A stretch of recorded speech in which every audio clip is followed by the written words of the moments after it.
Imagine discovering love in the most unexpected place, through the innocent words of an autistic child who sees what adults try to hide. Camila, a recently divorced nurse, moves to a coastal town hoping for peace.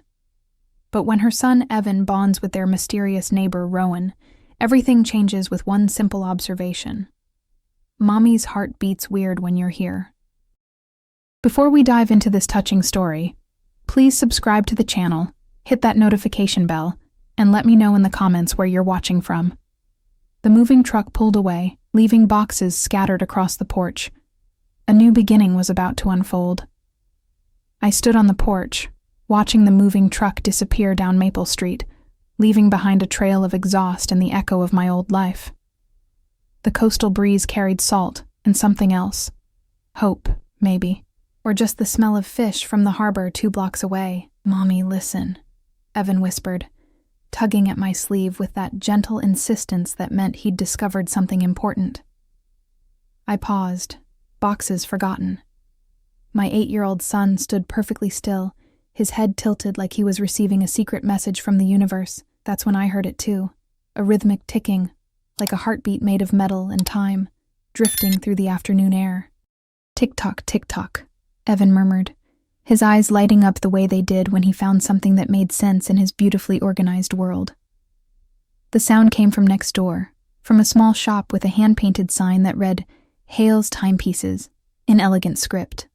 Through the large front window, I could see the silhouette of someone bent over a workbench, surrounded by the gentle chaos of gears and springs and delicate mechanisms. "Can we go see?" Evan asked, already moving toward the sound that had captured his attention like a magnet draws metal. "Honey, we just got here.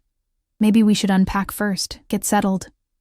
But Evan was already walking across the yard, drawn by that steady rhythm that seemed to speak directly to his soul. I hurried after him, my heart doing that anxious flutter it always did when he fixated on something new, something I couldn't predict or control. The shop door stood slightly open, and through the gap, I could see her clearly now.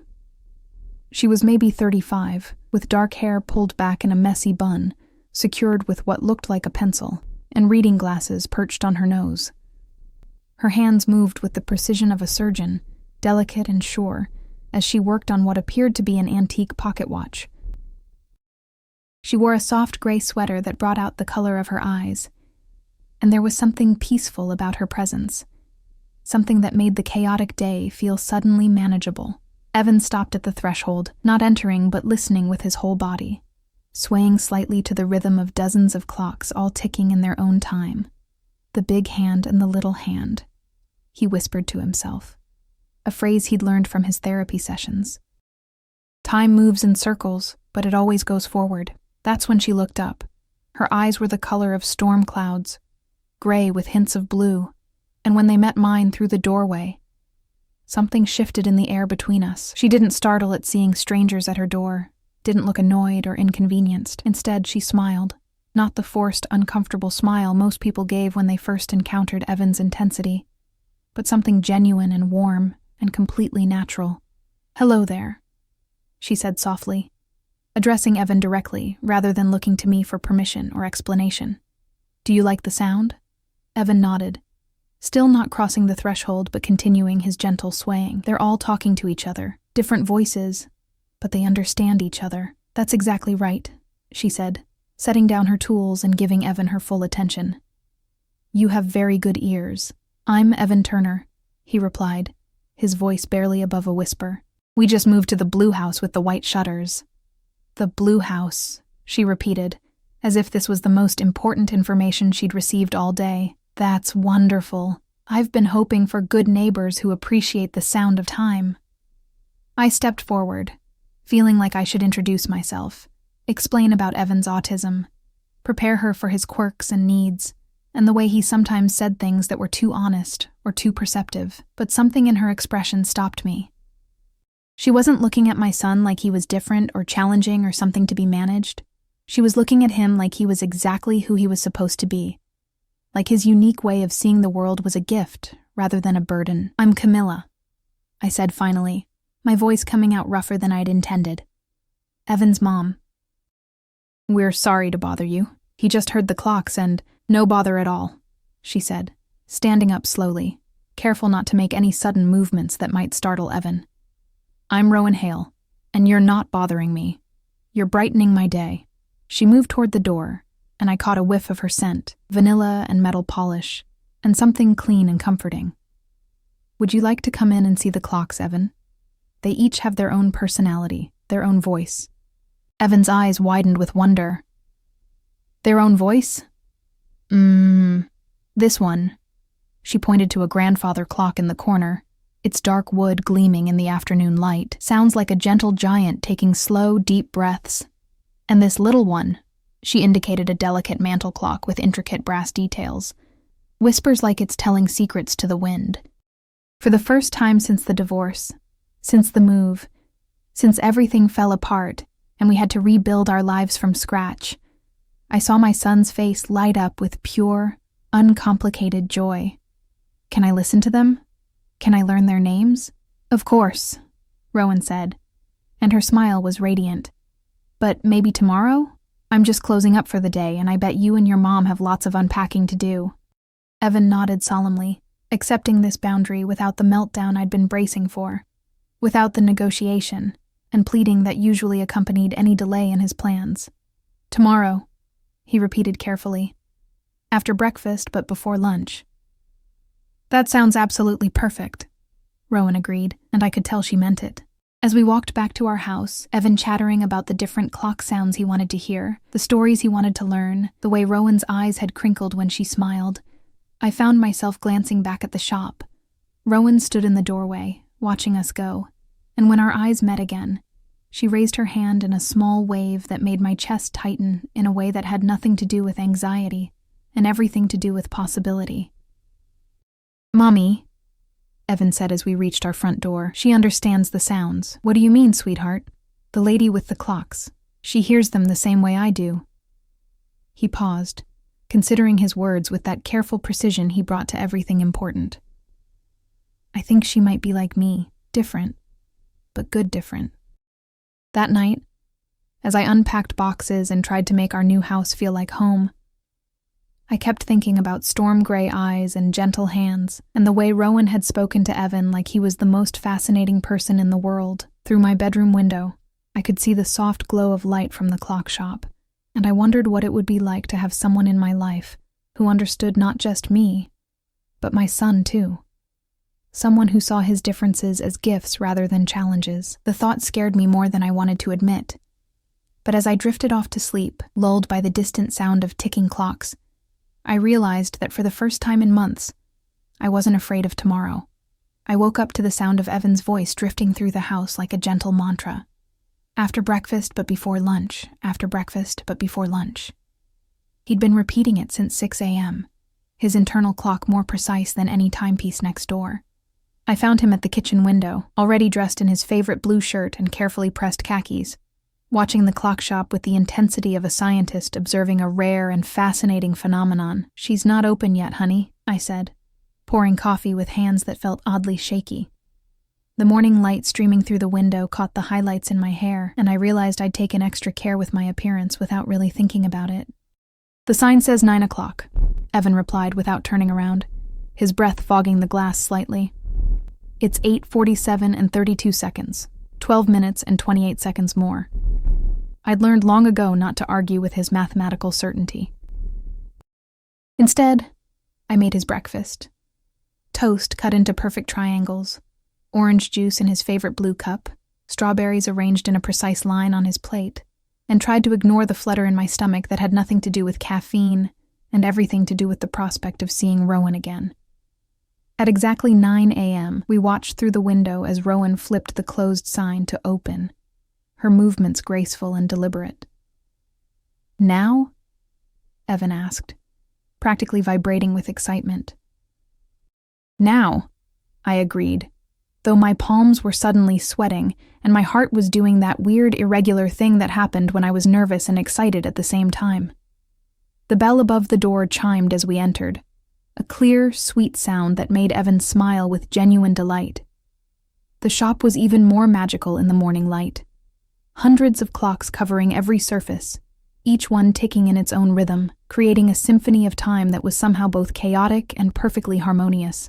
"Good morning, Evan," Rowan said, looking up from her workbench where she was carefully adjusting the hands of a small silver clock. She wore a soft green sweater today that brought out the blue in her gray eyes, and her hair was down, framing her face in gentle waves that caught the light. "Right on time." 9 o'clock exactly, Evan confirmed with satisfaction. "You said they each have voices. Can I meet them now?"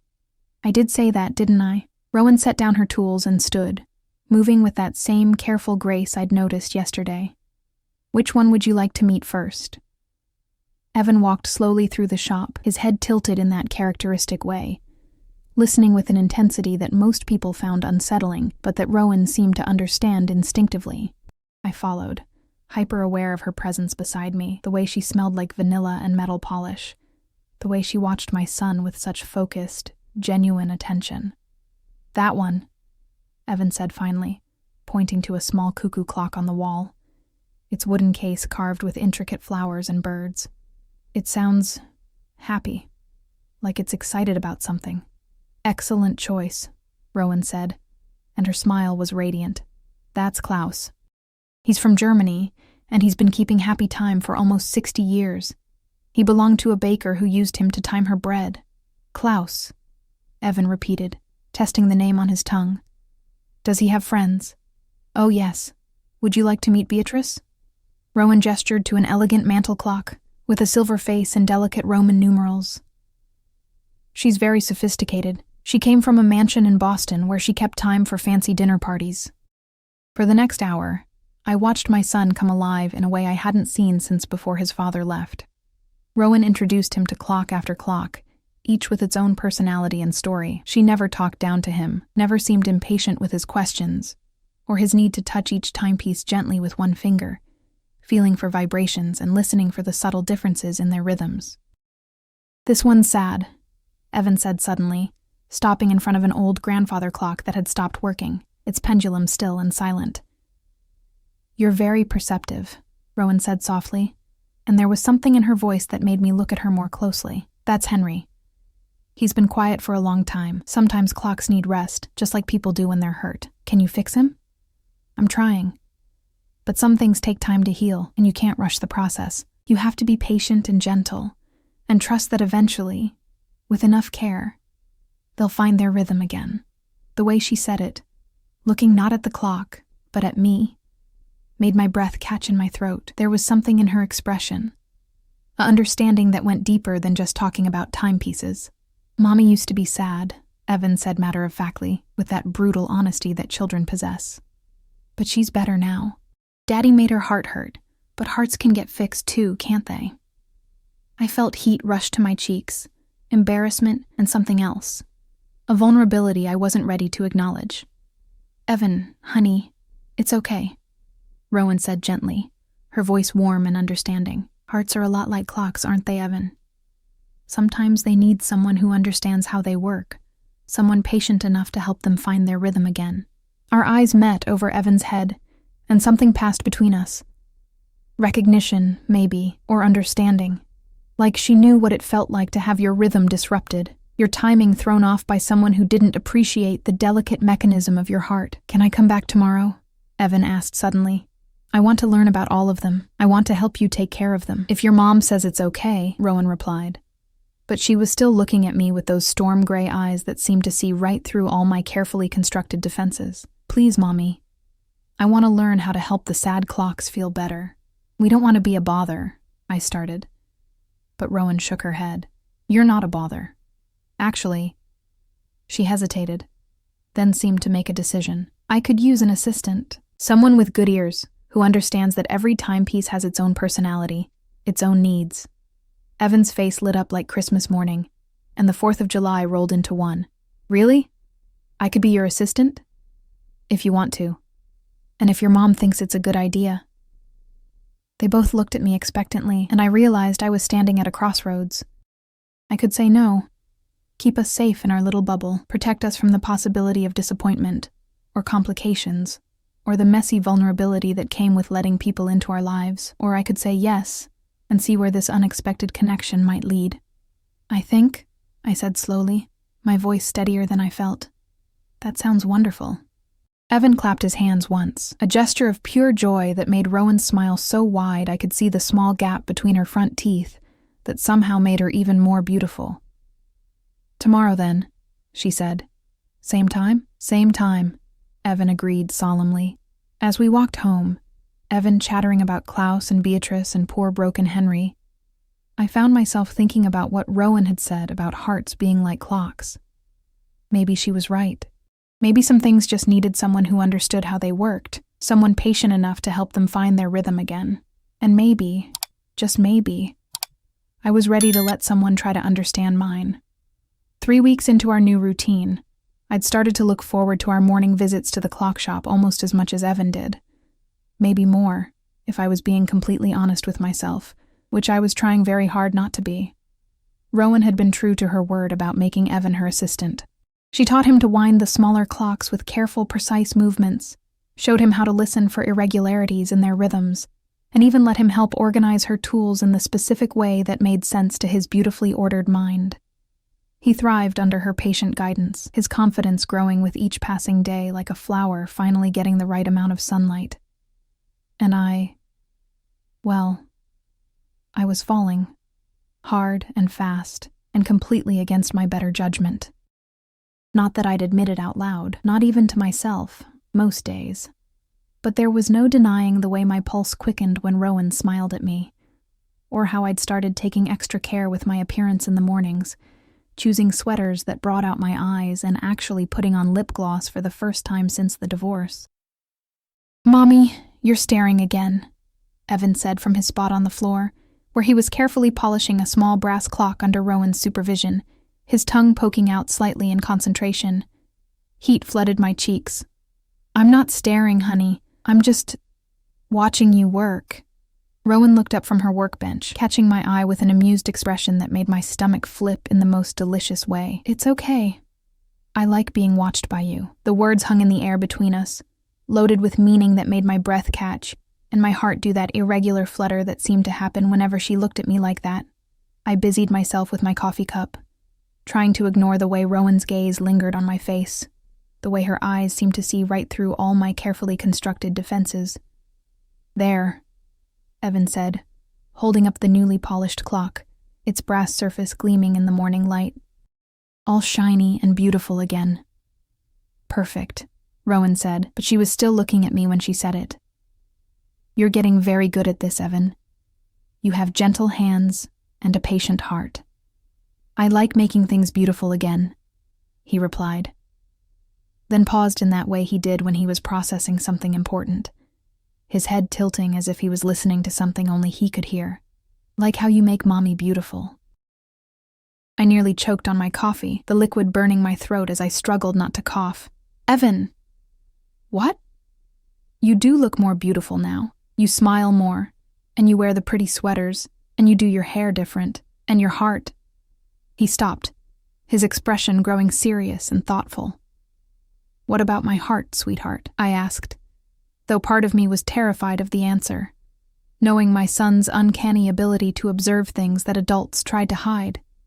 Evan looked directly at Rowan, his expression serious and matter-of-fact. "Mommy's heart beats weird when you're here." The silence that followed was deafening. Even the clocks seemed to pause in their ticking, as if the entire universe was holding its breath, waiting to see what would happen next. I felt like I might die of embarrassment, like the floor might open up and swallow me whole. "Evan, that's not... You can't just..." But Rowan was staring at me with those storm-gray eyes, and I could see something shifting in her expression. Surprise, recognition, and something that looked dangerously like hope. "Weird how?" Rowan asked softly, addressing Evan but never taking her eyes off me, her voice gentle and curious rather than uncomfortable or awkward. "Faster," Evan said matter-of-factly, as if he was discussing the weather or what he'd had for breakfast, like when she's excited but also scared. Like when we rode the big roller coaster at the fair last summer, but different. Happier. More fluttery.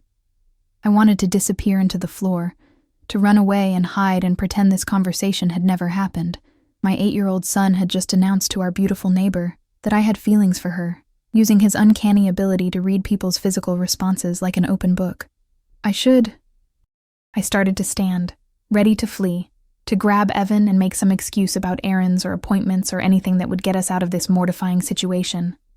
But Rowan's voice stopped me. Camila.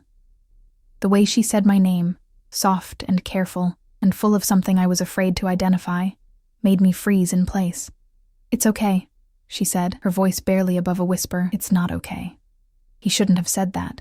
I'm sorry. I don't know why My heart beats weird when you're here too." The words hit me like a physical force, like lightning striking in a clear blue sky. I stared at her. Sure, I'd misheard, but her expression was open and vulnerable and completely sincere. "Really?" Evan asked, delighted by this revelation. "Both of you? That's so cool. Like your hearts are talking to each other in a secret language." Rowan laughed, a sound like silver bells, and suddenly the tension in the room shifted from mortifying to electric, charged with possibility and mutual confession. "Something like that," she said, still looking at me with those eyes that seemed to see straight into my soul. I felt tears prick at my eyes, though I couldn't say if they were from embarrassment or relief or something else entirely. "I don't know what to say." "You don't have to say anything," Rowan replied gently. "Not right now. Not until you're ready." But the air between us had changed, charged with possibility and the weight of mutual confession. Every glance felt significant. Every accidental brush of fingers as we handed Evan tools sent sparks up my arm like tiny bolts of electricity. "Can we have lunch together?"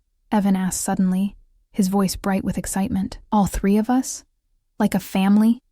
The word family hung in the air, innocent from his lips, but loaded with implications that made my chest tight with longing and terror in equal measure. I looked at Rowan, searching her face for any sign that this was too much, too fast, too complicated for whatever was growing between us. "I'd like that," she said simply, her voice warm and sure. "If you want to." "Yes," I said before I could overthink it, before fear could talk me out of taking this leap.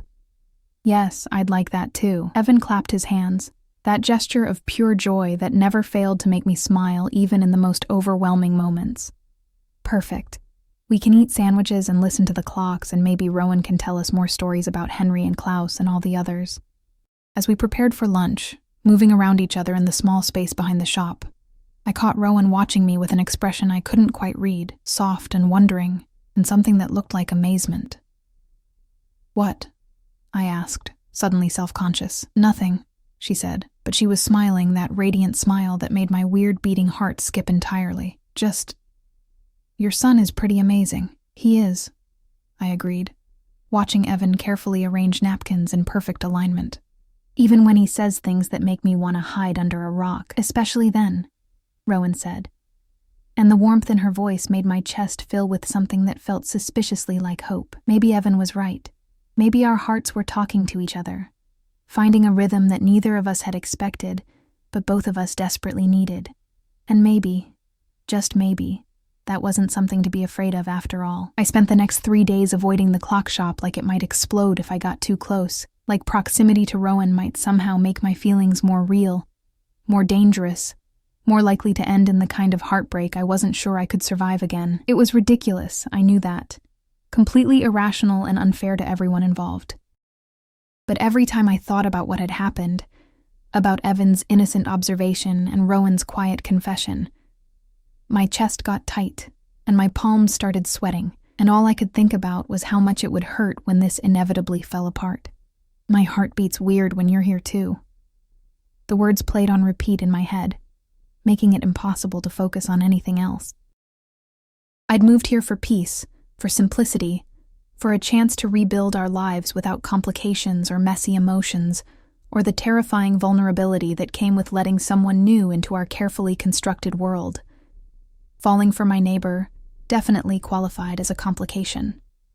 "Mommy, why can't we visit Rowan?" Evan asked for the 15th time that morning, standing at the kitchen window with his face pressed against the glass, his breath fogging the surface. "She's probably wondering where we are." We've been bothering her too much, I said, the lie tasting bitter on my tongue like medicine I didn't want to take. She has work to do, important work, and we shouldn't interrupt. But I'm her assistant. She needs me to help with the clocks. Yesterday was supposed to be my day to learn about the grandfather clocks, and I missed it. The hurt in his voice made my chest ache with guilt. Evan had formed so few connections since the divorce, had struggled so much with the changes and upheaval, and here I was, cutting off the one relationship that made him light up from the inside. Maybe later this week, I said weakly, hating myself for the disappointment that flickered across his face. You're scared, Evan said, turning from the window to study me with those perceptive eyes that saw too much, understood too much. Your heart is beating the scared way now. Fast and jumpy. I'm not scared, honey. You are scared of the happy feelings.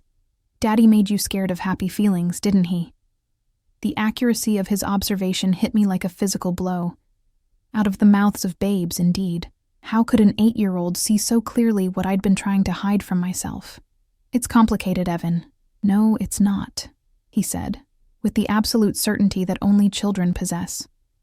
Rowan makes you smile the real way. She makes me happy, too. She understands about the clocks and the sounds and why I need things to be just right. Why is that scary? I didn't have an answer for him, or rather, I had too many answers, all of them rooted in fear and past hurt, and the terrifying vulnerability of letting someone new into our carefully constructed world. What if she got tired of us? What if Evan's needs became too much? What if I wasn't enough, wasn't interesting enough, wasn't worth the effort? That afternoon, while Evan napped fitfully, clearly upset by the disruption to his routine, I found myself standing at the living room window, watching Rowan through the glass of her shop. She was working on something small and delicate, her head bent in concentration. And even from a distance, I could see the gentle precision of her movements, the way she handled each piece like it was precious. As if sensing my gaze, she looked up, and our eyes met across the space between our buildings. She raised her hand in a tentative wave, her expression hopeful and questioning, and I could see the concern in her face even from here. I stepped back from the window, my heart hammering against my ribs like a caged bird. My phone buzzed with a text message. Is everything okay? Evan seemed upset when he walked by the shop earlier. Rowan. I stared at the message for a long time, my thumb hovering over the keyboard. How could I explain that everything was both perfectly okay and completely terrifying? That I was running from the best thing that had happened to us in months because I was too scared to believe it could be real? We're fine. Just busy with settling in. Thank you for asking. The response felt cold and dismissive even as I sent it, but I didn't know what else to say, how to explain the chaos in my head without sounding completely insane. Another message came through almost immediately. If I did something wrong, please tell me. I don't want to lose your friendship. Friendship. The word felt inadequate for what was growing between us, but it also felt safe, manageable. Less likely to end in the kind of heartbreak that left you questioning everything you thought you knew about yourself. You didn't do anything wrong. I just need some space to think. This time, she didn't respond right away. When the message finally came, it was just 2 words. I understand. But somehow, those 2 words made me feel worse than if she'd argued or pushed or demanded an explanation. They made me feel like exactly what I was, a coward running from something beautiful because I was too afraid to believe I deserved it. That evening, Evan refused to eat dinner, sitting at the table with his arms crossed and a mutinous expression on his face that reminded me painfully of his father. I want to see Rowan, he said, his voice small but determined. Evan, we talked about this. You talked. I didn't agree. He pushed his plate away, the sound harsh in the quiet kitchen. She's probably sad. When people stop visiting without saying why, it makes them sad. Honey. Like when Daddy stopped visiting us. Remember how sad you were? Remember how you cried when you thought I was sleeping? The comparison hit me like a physical blow, stealing my breath and making my chest tight with recognition. Was that what I was doing? Abandoning someone who cared about us because I was too afraid to take a risk? That's different, I said, but my voice lacked conviction even to my own ears. No, it's not.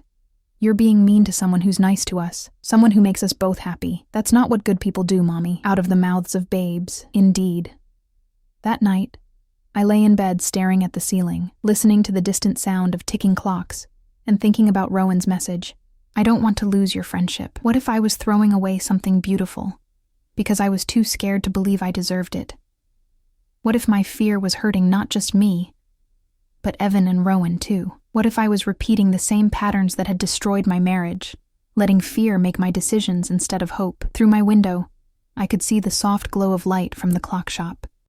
Rowan was probably working late, surrounded by the gentle symphony of timepieces, and I wondered if she was thinking about us. I wondered if she was as confused and scared and hopeful as I was.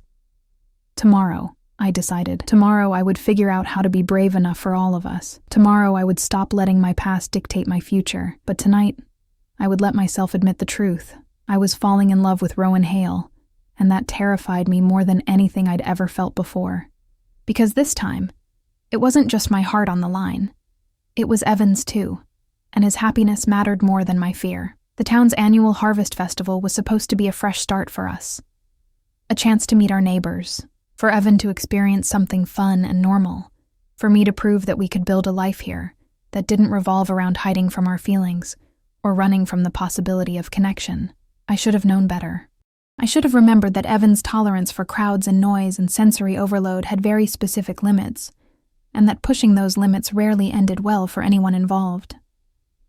The festival was everything small-town events are supposed to be: colorful booths selling homemade crafts and preserves, the smell of kettle corn and apple cider drifting through the crisp autumn air, children running around with painted faces and balloons, their laughter mixing with the sound of fiddle music from the makeshift stage.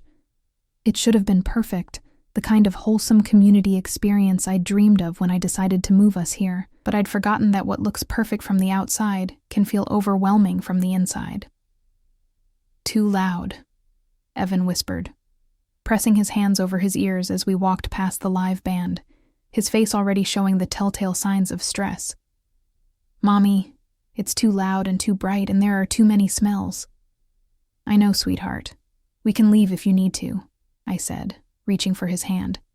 But he pulled away, already starting to retreat into himself. But he shook his head, determined to push through, to be normal, to enjoy this like other kids did. He'd been looking forward to this for days, especially after I'd mentioned that Rowan would probably be there with a booth selling restored clocks. We hadn't spoken since my cowardly retreat 4 days ago, but I'd caught glimpses of her around town, at the grocery store, walking to the post office, loading boxes into her car, and each time, the sight of her made my chest ache with longing and regret, and the terrible knowledge that I was hurting all of us with my fear. There, Evan pointed across the crowded square, his voice tight with excitement and stress. There's Rowan. I followed his gaze and saw her behind a small table displaying an array of beautiful timepieces, their brass and silver surfaces gleaming in the afternoon sun. She wore a deep blue sweater that made her eyes look like storm clouds, and her hair was braided over one shoulder. Even from a distance, she was breathtaking, and I felt that familiar flutter in my chest that Evan had so accurately identified. Can we go see her? Evan asked, but his voice was already strained, and I could see the way his hands were starting to shake. Before I could answer, a group of teenagers ran past us, laughing and shouting, their voices cutting through the air like knives. Evan flinched, his hands flying to his ears again, and I could see the panic starting to build in his eyes. It's okay, I said, reaching for him, but he was already starting to spiral, the sensory overload hitting him all at once like a tidal wave. The music, the voices, the smell of fried food, the press of bodies around us. It was too much, too fast, too overwhelming for his carefully organized nervous system. I can't, he gasped, his breathing becoming rapid and shallow. I can't, Mommy, I can't. People were starting to stare. A few well-meaning strangers approached, asking if he was okay, if they could help, their voices adding to the cacophony that was overwhelming his system. Please, I said to them, trying to keep my own panic out of my voice. Just give us some space. He needs quiet. But Evan was beyond hearing me now. He dropped to the ground, curling into a ball. His hands pressed so tightly over his ears that his knuckles were white. His whole body was shaking, and I could hear the small, distressed sounds he made when the world became too much to bear. I knelt beside him, my own panic rising as the crowd around us grew, their concerned murmurs making everything worse. "Evan, honey, look at me. Breathe with me, okay? In and out, just like we practiced." But he couldn't hear me over the chaos in his head. His eyes were squeezed shut, and he was rocking slightly, trying to self-soothe, but unable to find his center in the midst of all the noise and confusion. "What's wrong with him?" someone asked. "Should we call an ambulance?" another voice suggested. "No," I said desperately. "He's autistic. He just needs—" "Evan," the voice cut through the noise like a bell, clear and calm and familiar. I looked up to see Rowan pushing through the crowd, her face focused and determined, moving with purpose toward us. She knelt on the other side of Evan, not touching him but close enough that he could sense her presence, her voice steady and soothing. "Evan," she said again, her voice soft but carrying clearly. "Can you hear the clock?" I had no idea what she meant, but Evan's shaking slowed slightly, his breathing becoming less frantic. "Listen," Rowan continued, pulling something from her pocket.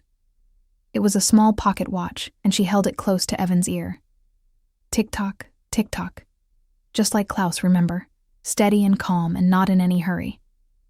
Evan's breathing began to slow, his body responding to the familiar rhythm, the sound that had become his anchor in a chaotic world. "That's it," Rowan murmured, beginning to hum softly, a melody that matched the rhythm of the watch. "Just listen to the time. It's not going anywhere. It's just here, keeping you company." Gradually, miraculously, Evan began to uncurl. His hands loosened from his ears, and he opened his eyes, focusing on the pocket watch in Rowan's hand. "The clock," he whispered, his voice hoarse from stress. "Yes," Rowan said gently. "It's keeping time for you. It's not loud or scary or overwhelming.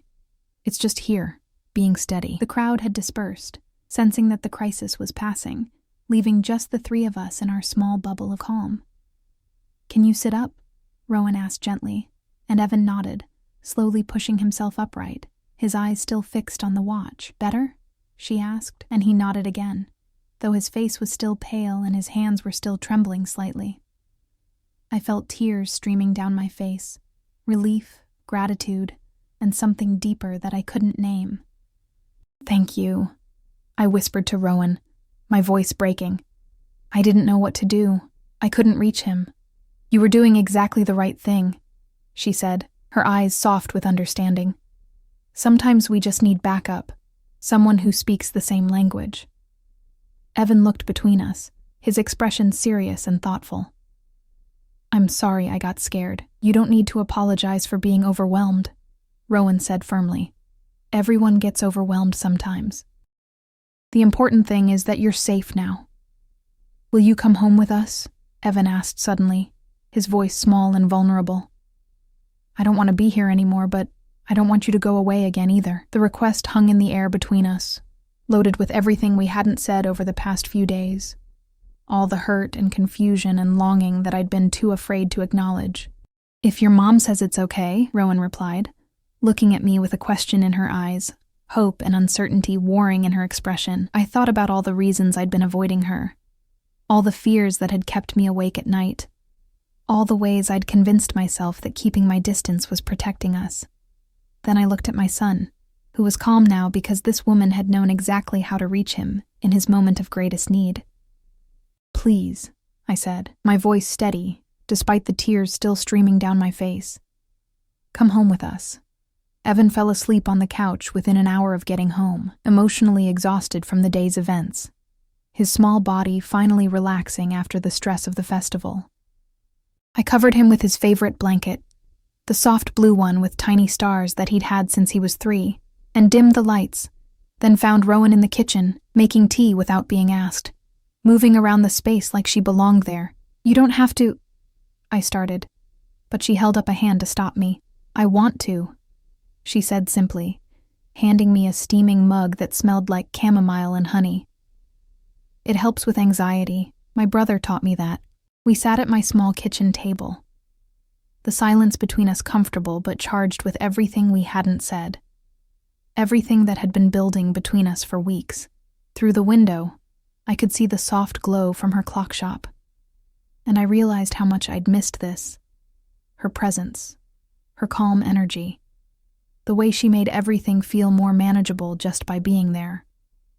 "I'm sorry," I said finally, the words tumbling out in a rush. "For disappearing. For avoiding you. For being a complete coward when you were nothing but kind to us." Rowan wrapped her hands around her mug, steam rising between us like a gentle barrier. "You weren't being a coward. You were protecting yourself, and Evan. I understand that. Do you? Because I don't think I understand it myself." I shook my head, frustrated with my own inability to articulate the chaos in my head. "You're the best thing that's happened to us since we moved here. Maybe the best thing that's happened to us in years. And I ran away from it." "Did you?" she asked quietly, her gray eyes searching my face. "Because I've been wondering if I pushed too hard, said too much, if I made you uncomfortable by admitting my feelings. You didn't make me uncomfortable. You made me feel things I wasn't ready to feel, things I'd convinced myself I didn't deserve." The honesty of the admission hung between us, raw and vulnerable, and I saw something shift in Rowan's expression. Understanding, recognition, something that looked like relief. "What kind of things?" she asked, her voice barely above a whisper. I took a shaky breath, knowing that this was the moment where I could either retreat back into safety or take the leap that terrified me: hope, attraction, the possibility that maybe I could trust someone again. I met her eyes, forcing myself to be brave, the terrifying realization that I was falling for you. Rowan's intake of breath was audible in the quiet kitchen. Terrifying? Yes, because I struggled to find the words to explain the tangle of fear and longing that had been consuming me. Because Evan's father left us.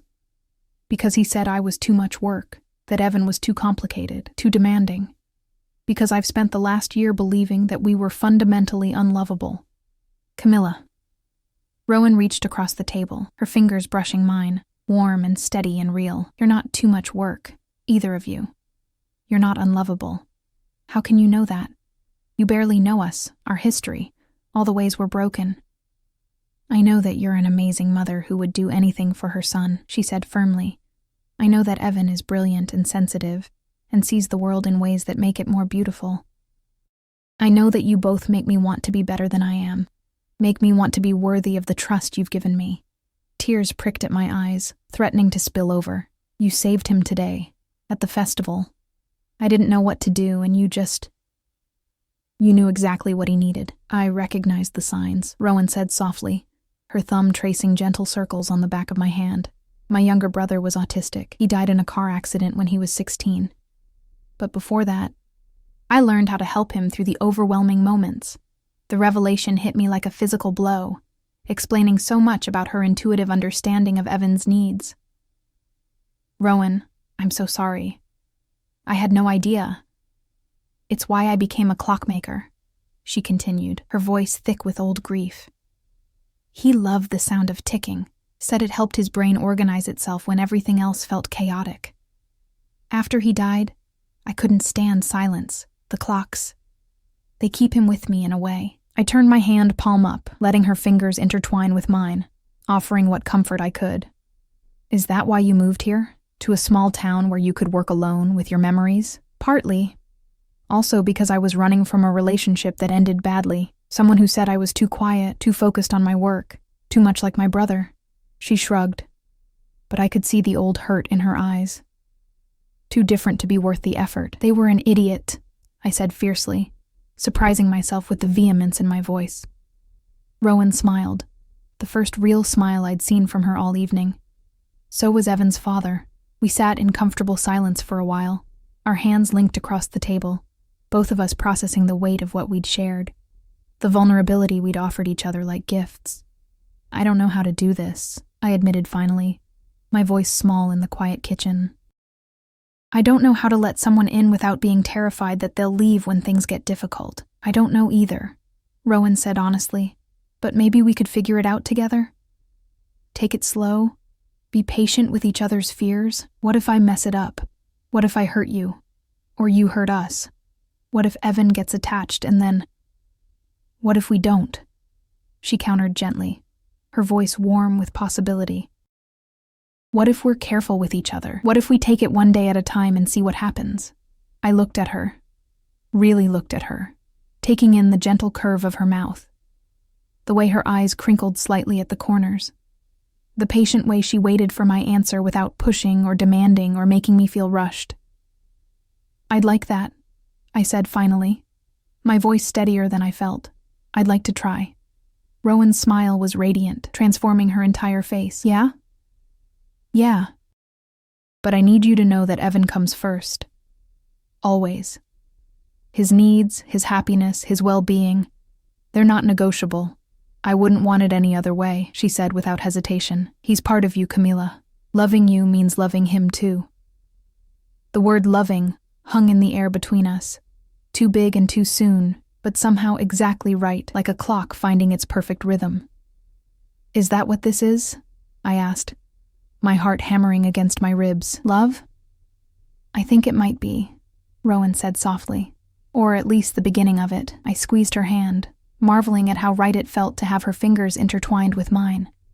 How natural this conversation felt despite the magnitude of what we were discussing. The beginning sounds perfect, I whispered.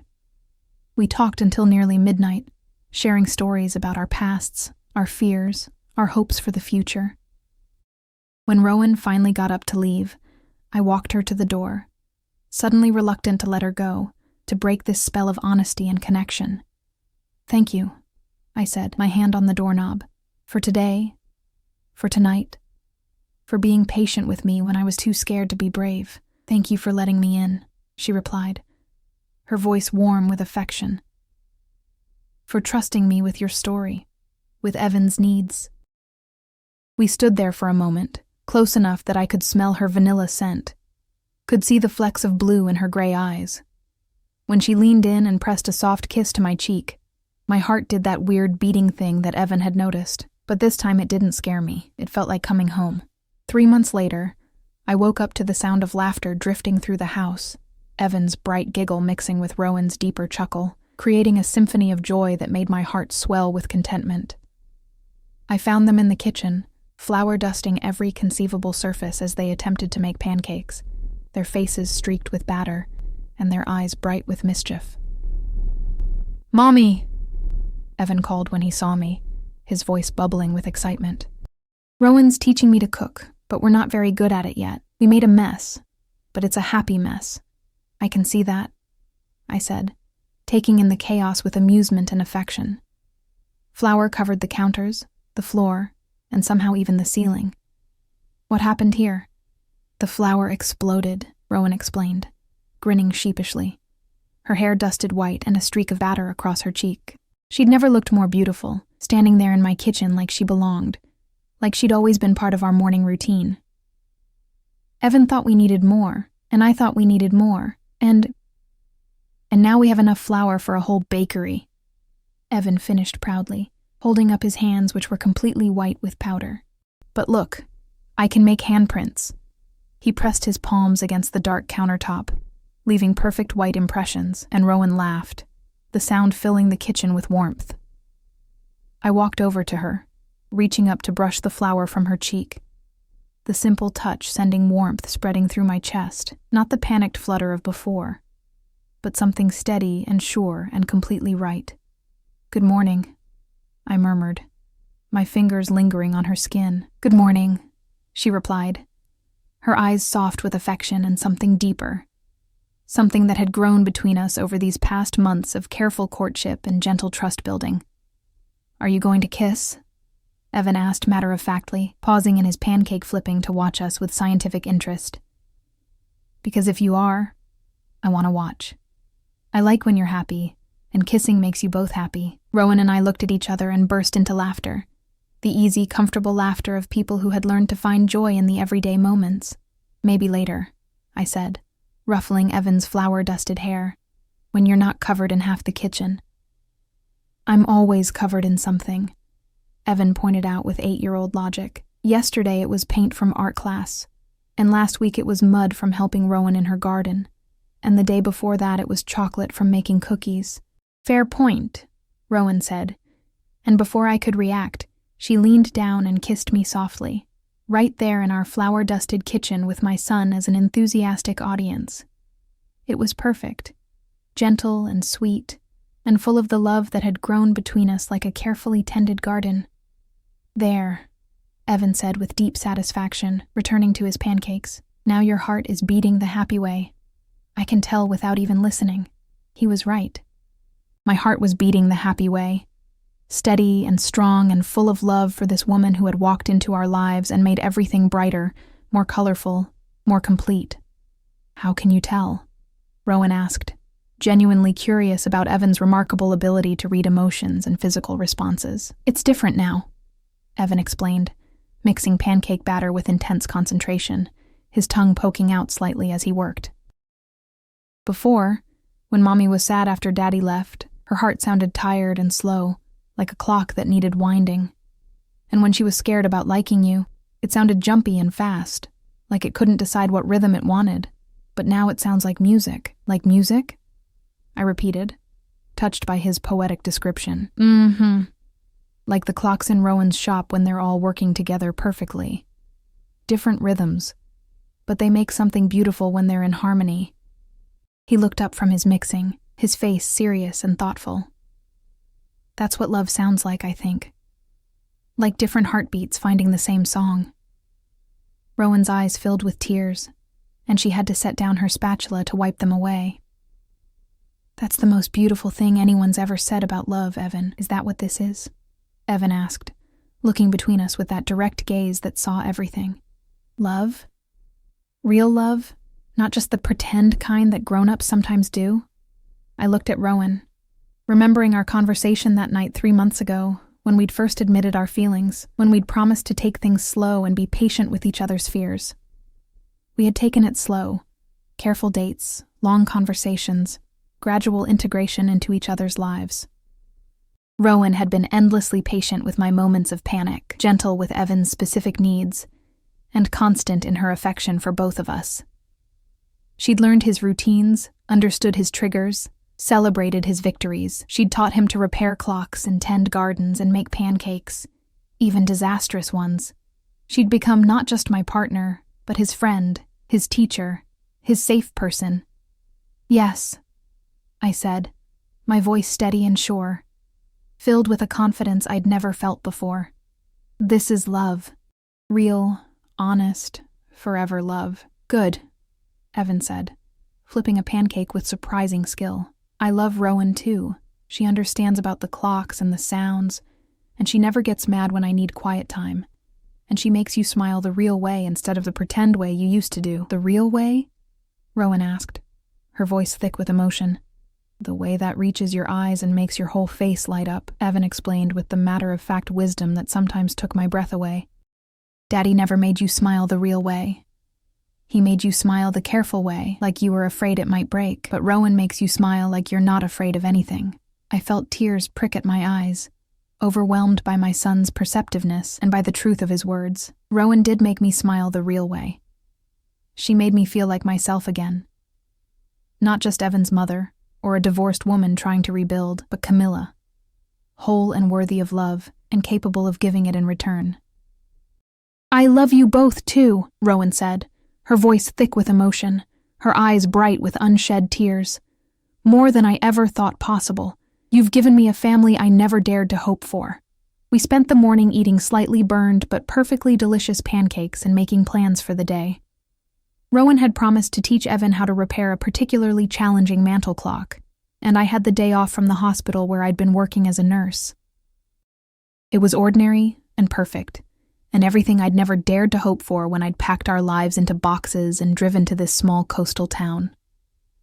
Later, as we walked to the clock shop hand in hand, Evan skipping ahead of us and chattering about gears and springs and the satisfying sound of a clock finding its rhythm, I marveled at how different my life looked now. 6 months ago, I'd been broken and scared, convinced that love was too risky. that opening my heart would only lead to more pain and disappointment. But Rowan had shown me that love didn't have to be scary. It could be gentle and patient and steady, like the ticking of a well-made clock. It could grow slowly, carefully, with trust built one moment at a time. "What are you thinking about?" she asked, squeezing my hand as we walked through the morning sunshine. "Time," I said, watching Evan chase a butterfly that had landed on the sidewalk. "How it changes everything, but also how some things are worth waiting for. Like us? Like us. Like this. Like the family we've become." In the clock shop, surrounded by the gentle symphony of timepieces, Evan worked carefully on his project, while Rowan and I watched, our shoulders touching, our hearts beating in perfect synchronization. The afternoon light streamed through the windows, casting everything in a golden glow that made the moment feel almost magical. "Mommy," Evan said suddenly, looking up from his work with a satisfied expression, "your heart sounds completely normal now." Normal? Happy normal. Peaceful normal. Like it's exactly where it's supposed to be. He grinned, his face bright with joy. "I think Rowan fixed it. Not like it was broken, but like it was just waiting for the right person to help it remember how to work properly." I looked at the woman beside me, this patient, loving, wonderful woman who had seen past my fears to the person I could be, who had loved my son as fiercely as I did, who had helped us both heal from wounds we'd thought might never stop hurting. Evan was right. Rowan hadn't just fixed my heart.